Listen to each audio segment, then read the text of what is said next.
ओम शांति। आज 10 फरवरी 2025 के साकार मधुर महावाक्य है। आज की मधुर मुरली में बाबा ने याद दिलाया, तुम ही देवता थे, तुम्हें फिर से बनना है और देवता बनेंगे श्रीमत पर चलने से। बाप द्वारा जो आपको मत मिलती है ये अद्वैत मत है। इस मत पर चलकर मानव को देव बनाना है। दुखों का कारण है कि रावण ने सबको श्रापित किया। बाबा आते हैं, वर्षा देते हैं, रावण आता है, श्राप देता है। बाबा ने कहा जो गायन है, तुम मात पिता हम बालक तेरे। प्रैक्टिकल में कैसे बाबा मात पिता बनते हैं, उसके लिए संगम युग है जब निराकार शिव बाबा ब्रह्मा तन में प्रविष्ट होते हैं। ब्रह्मा माता है, शिव पिता है। वही आकर तुम्हें मनुष्य से देवता बनाते हैं, जिसका गायन है सर्वगुण संपन्न, 16 कला संपूर्ण, संपूर्ण निर्विकारी। आपको अपना एम ऑब्जेक्ट सामने रख के पुरुषार्थ करना है। विजय माला में आने का आधार अच्छी रीति पढ़ना है। बाबा जो पढ़ाई पढ़ाते हैं इसको अच्छी रीति पढ़ना है। साथ साथ बाबा कहते कि आप बच्चों को याद का पुरुषार्थ जरूर करना है। चलते फिरते उठते बैठते अपने को आत्मा समझ बाप को याद करो। विकारों रूपी खाद निकलती जाएगी। इस योग अग्नि के बिना आत्मा पावन नहीं बन सकती। सुनते हैं बाबा के मधुर बोल। बाबा कहते मीठे बच्चे, तुम्हें बाप द्वारा जो अद्वैत मत मिल रही है उस मत पे चलकर कलयुगी मनुष्यों को सतयुगी देवता बनाने का श्रेष्ठ कर्तव्य करना है। तुम्हें बाप द्वारा जो अद्वैत मत मिल रही है उस पर चलकर कलयुगी मनुष्य को सतयुगी देवता बनाने का श्रेष्ठ कर्तव्य करना है। क्वेश्चन है, सभी मनुष्य मात्र दुखी क्यों बने? उसका मूल कारण क्या है? रावण ने सभी को श्रापित कर दिया, इसलिए सब दुखी बन गए। बाप वर्षा देता है, रावण श्राप देता है। ये दुनिया नहीं जानती। बाप ने वर्षा दिया तब भारतवासी इतने सुखी, स्वर्ग के मालिक बने, पूज्य बने। श्रापित होने से पुजारी बन जाते हैं। विकारों का श्राप लगने से पुजारी बन जाते हैं। बाप आकर पूज्य बनाते हैं। ओम शांति। बच्चे यहाँ मधुबन में आते हैं बाप दादा के पास। हाल में जब आते हो देखते हो पहले बहन भाई बैठते हैं, फिर पीछे देखते हो बाप दादा आया हुआ है तो बाप की याद आती है। तुम हो प्रजापिता ब्रह्मा के बच्चे, ब्राह्मण और ब्राह्मणियां। मैं ब्राह्मण तो ब्रह्मा बाप को जानते ही नहीं, तुम बच्चे जानते हो। बाप जब आते हैं तो ब्रह्मा विष्णु शंकर जरूर चाहिए। कहते ये त्रिमूर्ति शिव भगवान वाच। अब तीनों द्वारा तो नहीं बोलेंगे, ये बातें अच्छी रीति बुद्धि में धारण करनी है। बेहद के बाप से जरूर स्वर्ग का वर्षा मिलता है, इसलिए सभी भक्त भगवान से क्या कहते हैं? जीवन मुक्ति। अभी है जीवन बंध। सभी बाप को याद करते हैं, आकर इस बंधन से मुक्त करो। अब तुम बच्चे जानते हो बाबा आया हुआ है। कल्प कल्प बाप आते हैं, पुकारते हैं, तुम मात पिता हम बालक तेरे, तुम्हारी कृपा से सुख घनेरे। परंतु इसका अर्थ कोई भी नहीं जानते। निराकार बाप के लिए समझ लेते, गाते हैं परंतु मिलता कुछ भी नहीं।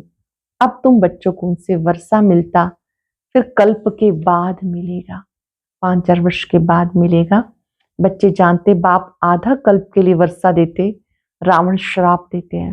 ये भी दुनिया नहीं जानती कि हम सब श्रापित हैं। रावण का श्राप लगा हुआ है, इसलिए सब दुखी हैं। भारतवासी सुखी थे। कल इन लक्ष्मी नारायण का राज्य भारत में था। देवताओं के आगे माथा टेकते हैं, पूजा करते हैं। लेकिन सतयुग कब था किसी को पता नहीं। अब देखो लाखों वर्ष की आयु सिर्फ सतयुग की दिखा दी। फिर त्रेता की, द्वापर, कलयुग की, उस हिसाब से मनुष्य कितने ढेर हो जाएं। सिर्फ सतयुग में ही ढेर मनुष्य हो जाएं। कोई भी मनुष्य की बुद्धि में नहीं बैठता। बाबा बैठ के समझाते, देखो गाया जाता 33 करोड़ देवताएं होते हैं। ऐसे थोड़ा ही वो कोई लाखों वर्ष में हो सकते हैं। ये भी मनुष्य को समझाना पड़े।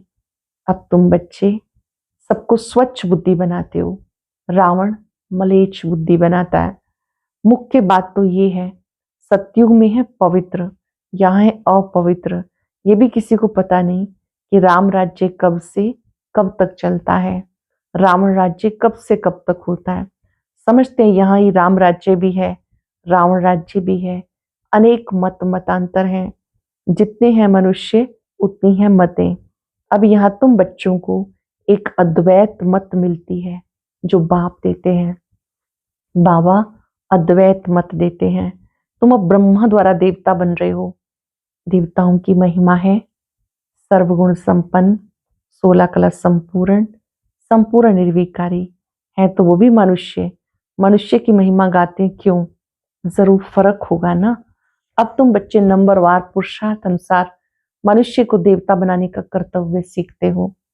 नंबरवार पुरुषार्थ अनुसार मनुष्य को देवता बनाने का कर्तव्य सीखते हो। कलयुगी मनुष्य को तुम सतयुगी देवता बनाते हो, अर्थात शांति धाम ब्रह्मांड का, विश्व का मालिक बनाते हो। ये तो शांति धाम नहीं है ना, यहाँ तो कर्म जरूर करना है। वो है स्वीट साइलेंस होम। अब तुम समझते हो हम आत्माएं स्वीट होम ब्रह्मांड के मालिक हैं। वहां सुख दुख से न्यारे रहते हैं। फिर सतयुग में विश्व के मालिक बनते हैं। अब तुम बच्चे लायक बन रहे हो। एम ऑब्जेक्ट एक्यूरेट सामने खड़ी है। तुम बच्चे हो योग बल वाले, वो है बाहुबल वाले।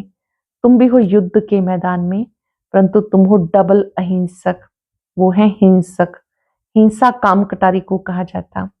सन्यासी भी समझते ये हिंसा है, इसीलिए पवित्र बनते हैं।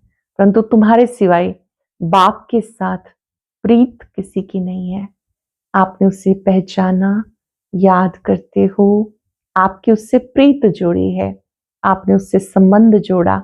आशिक माशूक की प्रीत होती है ना, वो आशिक माशूक तो एक जन्म के गाए जाते। तुम सब हो मुझ माशूक के आशिक, भक्ति में मुझ एक माशूक को याद करते आए। अब मैं कहता हूं ये अंतिम जन्म पवित्र बनो, यथार्थ रीति याद करो, फिर याद करने से छूट जाएंगे। अंडरलाइन करेंगे, यथार्थ रीति याद करना। बाबा जो है जैसा है उस रूप से याद करना। सतयुग में याद करने की दरकार ही नहीं रहेगी। दुख में सिमरण सब करते हैं, ये है नरक, इसको स्वर्ग तो नहीं कहेंगे ना। बड़े आदमी जो धनवान है समझते हैं हमारे लिए यहाँ ही स्वर्ग है, विमान आदि सब कुछ वैभव। कितना अंधश्रद्धा में रहते, गाते हैं तुम मात पिता हम बालक तेरे, परंतु समझते नहीं कौन से सुख घनेरे मिले ये भी कोई नहीं जानते।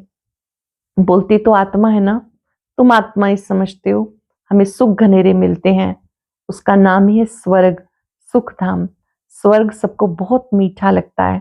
तुम अब जानते हो स्वर्ग में हीरे जवाहरात के महल होते हैं। भक्ति में कितना अनगिनत धन था जो सोमनाथ का मंदिर बनाया। एक एक चित्र लाखों की कीमत वाले थे। वह सब कहाँ चले गए? कितना लूट कर ले गए। मुसलमानों ने जाए मस्जिद में लगाया, इतना अथाह धन था। अब तुम बच्चों की बुद्धि में है हम बाप द्वारा स्वर्ग के मालिक बनते हैं। हमारे महल सोने के होंगे, दरवाजों पर भी जड़त लगी होगी। महल भी सोने के होंगे, दरवाजों पर भी जड़त होगी। जैनियों के मंदिर ऐसे बने हुए होते हैं। अब हीरे आदि तो नहीं है ना जो पहले थे। अब तुम जानते हो हम बाप से स्वर्ग का वर्षा ले रहे हैं। शिव बाबा आते ही भारत में हैं। भारत को ही शिव भगवान से स्वर्ग का वर्षा मिलता है। क्रिश्चियन कहते क्राइस्ट से 3000 वर्ष पहले भारत हेवन था। राज कौन करते थे किसी को पता नहीं, बाकी वे समझते हैं भारत बहुत पुराना है तो यही स्वर्ग था ना। बाप को कहते हैं हेवनली गॉड फादर, हेवन स्थापन करने वाला फादर। जरूर फादर आए होंगे तब तुम स्वर्ग के मालिक बने होंगे। हर 5 वर्ष के बाद स्वर्ग के मालिक बनते हो। फिर आधा कल्प के बाद रावण राज शुरू हो जाता है। चित्रों में ऐसे क्लियर करके दिखाओ जो लाखों वर्ष की बात बुद्धि से निकल जाए। लक्ष्मी नारायण कोई एक नहीं, इनकी डायनेस्टी होगी। फिर उनके बच्चे राजा बनते हैं, राजाएं तो बहुत बनते हैं। सारी माला बनी हुई है, माला को सिमरन करते हैं ना, तो बाप के जो मददगार बन बाप की सर्विस करते हैं उनकी माला बनती है। 108 की माला ये उनका यादगार है। जो बाबा के मददगार बने, बाबा के कार्य में सहयोगी बने, जो पूरे चक्र में आते पूज्य पुजारी बनते, उनका ये यादगार है। तुम पूज्य से पुजारी बनते हो, फिर अपनी माला को बैठकर पूजते हो। पहले माला पर हाथ लगाकर फिर माथा टेकेंगे, पीछे माला को फेरना शुरू करते हैं। तुम भी सारा चक्र लगाते हो, फिर शिव बाबा से वर्षा पाते हो। ये राज तुम ही जानते हो। मनुष्य कोई किसके नाम पर, कोई किसके नाम पे माला फेरते, जानते कुछ भी नहीं। अभी तुम्हें माला का सारा ज्ञान है और किसी को ज्ञान नहीं। कृष्ण थोड़ा ही समझते हैं ये किसकी माला फेरते हैं। ये माला है ही उनकी जो बाबा के मददगार बन सर्विस करते हैं।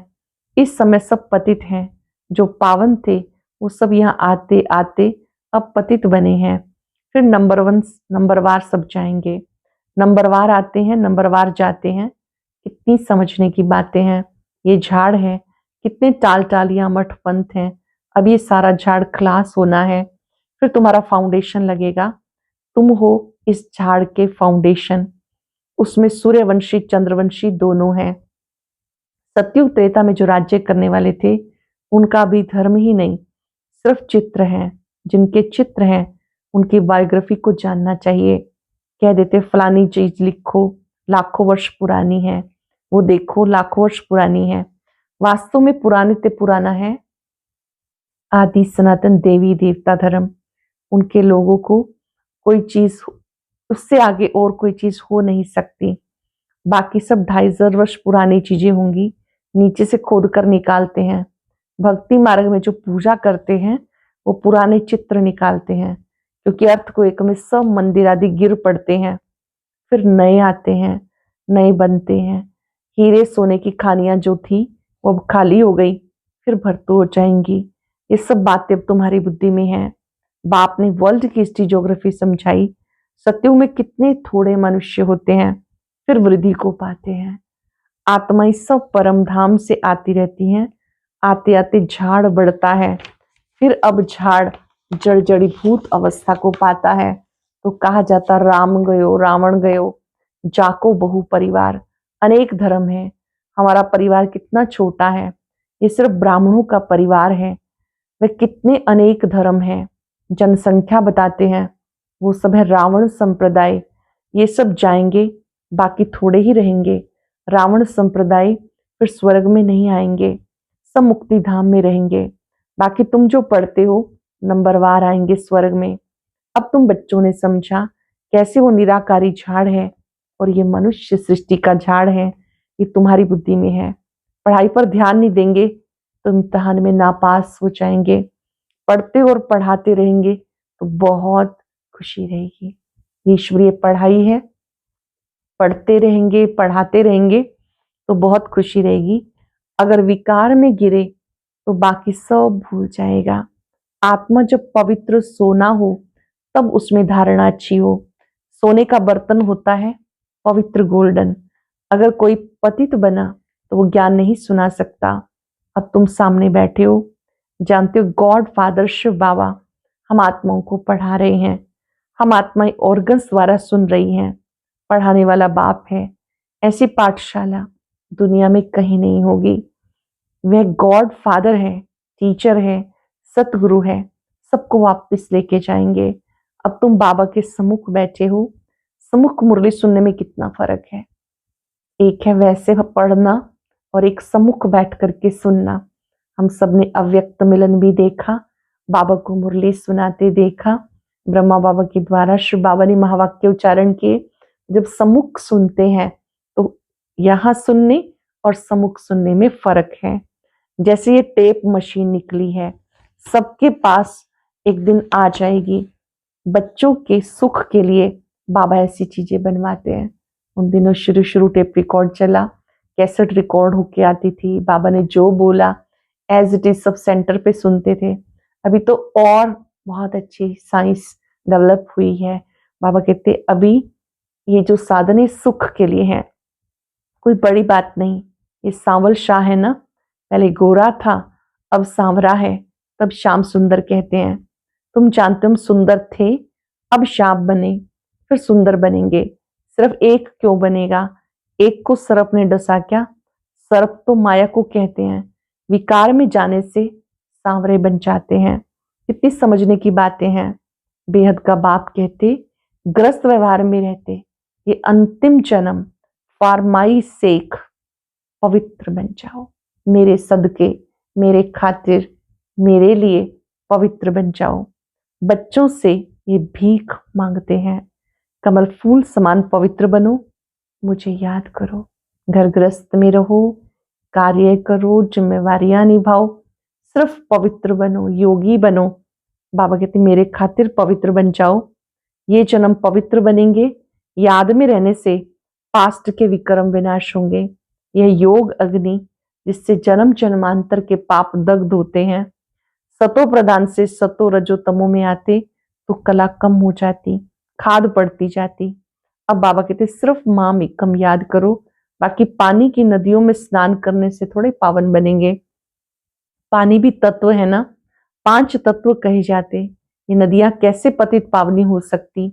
नदियां तो सागर से निकलती हैं, पहले तो सागर पतित पावन होना चाहिए। बाबा कहते हैं समझने की बातें हैं। अच्छा, मीठे मीठे सिक्के लदे बच्चों प्रति माता पिता बाप दादा का याद प्यार। Good morning. रूहानी बाप की रूहानी बच्चों को नमस्ते। रूहानी बच्चों की रूहानी बाप दादा को याद प्यार नमस्ते, गुड मॉर्निंग, शुक्रिया बाबा, शुक्रिया। धारणा के लिए सार।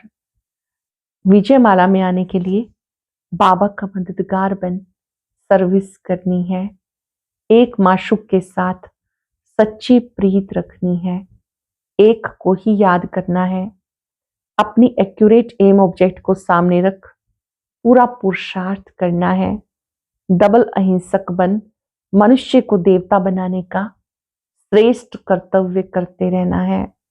विजय माला में आने के लिए बाप का मददगार बन सर्विस करनी है, एक माशूक के साथ सच्ची प्रीत रखनी है, एक को ही याद करना है, अपनी एक्यूरेट एम ऑब्जेक्ट को सामने रख पूरा पुरुषार्थ करना है, डबल अहिंसक बन मनुष्य को देवता बनाने का श्रेष्ठ कर्तव्य करते रहना है।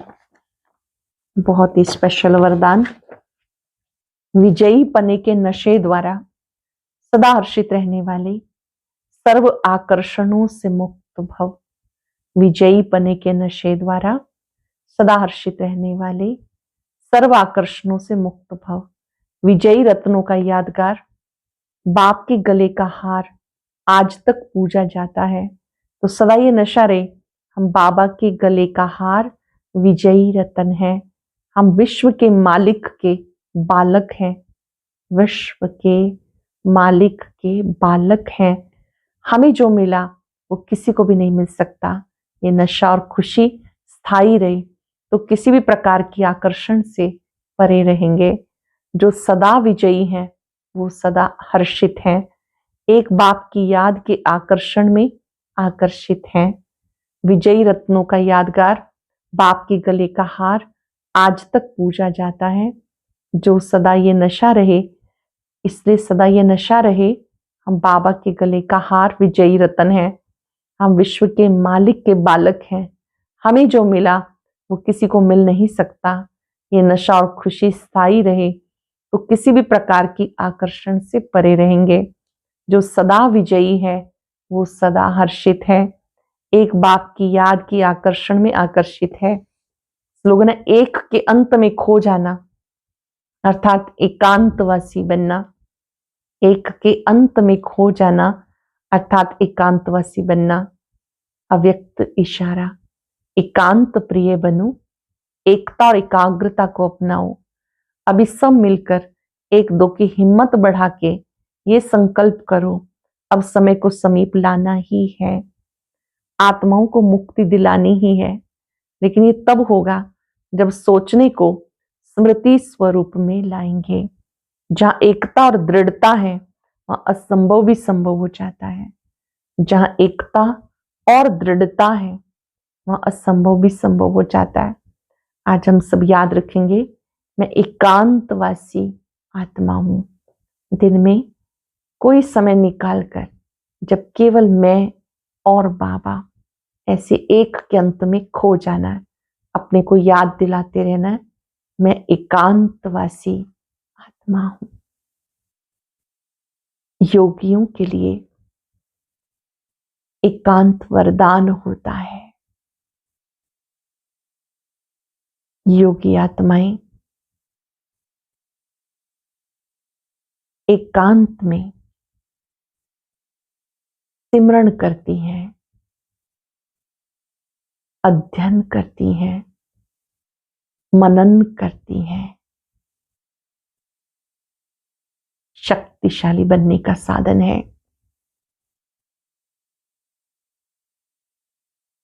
एकांत में एक के साथ का अनुभव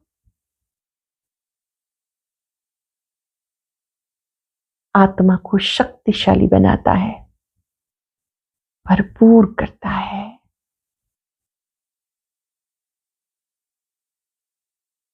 बाबा से वायदा करें,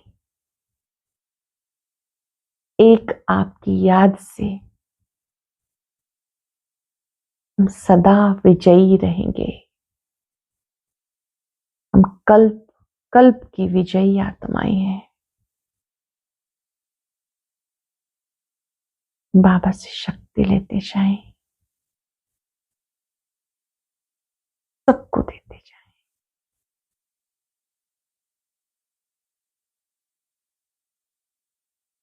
एक की लगन में मगन हो जाएं। मैं एकांतवासी आत्मा हूं।